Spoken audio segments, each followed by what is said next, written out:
When it comes to your money, finances, and planning for your future, when does it make sense to bring in professional help?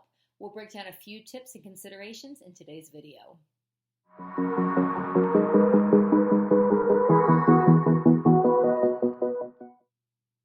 Hi guys, I'm Katie Mild. Welcome to this week's Money Minute. So this week, I'd like to focus on the considerations when you're thinking about bringing in professional help, particularly when you're planning for your future, thinking about your estate, and planning out your money. So I'm thinking financial planners, accountants for your taxes, maybe a lawyer to handle your estate or wills, a realtor for a big home sale. All of these are professionals, and it's really, really important, especially in today's DIY culture. It's important to know when should you do things yourself and when is it time to bring in and hire professional help. Now, bringing in professionals is no easy feat, and it does require a lot of due diligence, a lot of vetting, and it's also not cheap. Professionals charge a premium, and there's a reason. They typically have a lot of formal education and lots of experience and know-how behind them to support the rates that they charge. And depending on the area that you're looking for their expertise in, they're worth every single penny. So, a general rule of thumb of when to bring in professional help for any of these areas: when your assets have grown to a point where you routinely have more questions than answers, perhaps your situation is rapidly changing, you're seeing the trajectory of your money, where things are going, and maybe even when you find an answer to a question, all it really does is create more questions for you. When you reach that point, when your assets have grown, where you have a lot of questions and things are just getting complicated because of life, that's one area. And another area to consider is when others depend on you financially for their own livelihood. For example, do you have aging parents who need your help? Do you have children who rely on you for their home, or for shelter, for food, for a living?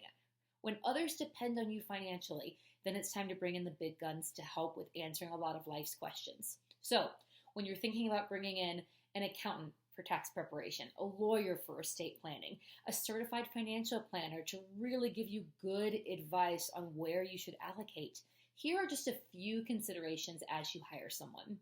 1, be willing to set aside your own ego. The bottom line is, even if you've always filed your taxes up to a certain point, you've always done a pretty good job, maybe you're reaching a point where things are just getting really complicated. The bottom line is that none of us can know everything about everything. That's just not how life works. And your time is best spent working in your areas of expertise. 1, where you thrive, where your expertise really shines through, and 2, where you find and operate in a zone of joy. The intersection of your expertise and operating joyfully is known as your zone of genius. So you want to spend your time in your zone of genius as much as possible. And then the key is for some of these other areas where maybe it's not your zone of genius, it's outside your expertise, you want to find a professional that does operate in their zone of genius. For example, if you know you're past the point of no return with filing your own taxes, you have questions that you just can't tackle on your own, find an accountant who clearly was put on this earth to do taxes because they're so good at it, they're so passionate about it, and they know how to be creative, think outside the box, and approach really complex tax challenges and tax issues. So be willing to set aside your own ego, know where your zone of genius is, and then find professionals whose zones of genius serve the help that you need. Number 2, understand exactly how the professional you hire, regardless of the service you need, understand exactly how they're compensated. For example, with a financial planner, are they a fiduciary? I always recommend pick fiduciaries as often as you can. You want people who are bound by a code of ethics to represent your best interest, right? So pick fiduciaries, understand how they're compensated. Are they percentage-based or flat fee-based, for example? Know these things, know exactly how and when and who they will be compensated by. And then the last thing, when you hire a professional, be willing to learn alongside them.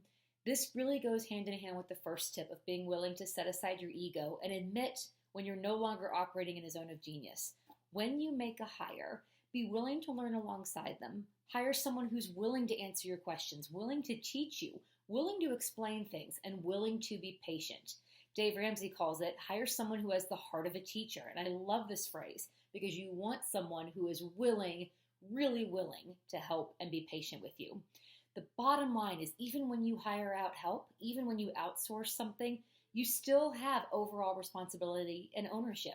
For example, if you hire a CPA to file your taxes for you, you still have to understand the strategies, the reasonings of why they recommended a certain tax strategy. Because at the end of the day, that return is ultimately signed by you. If you're ever audited by the IRS, it will be you who has to answer for why something was filed.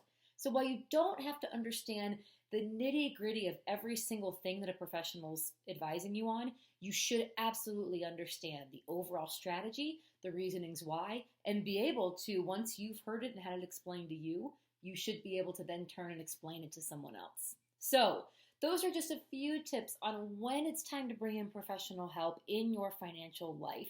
If you like the content I'm putting out, please ring the bell to subscribe below. And tell me in the comments, have you recently hired a professional to help you with a certain area of life related to your finances or not? Tell me your experiences in the comments below. And in the meantime, have a great weekend. Talk to you soon.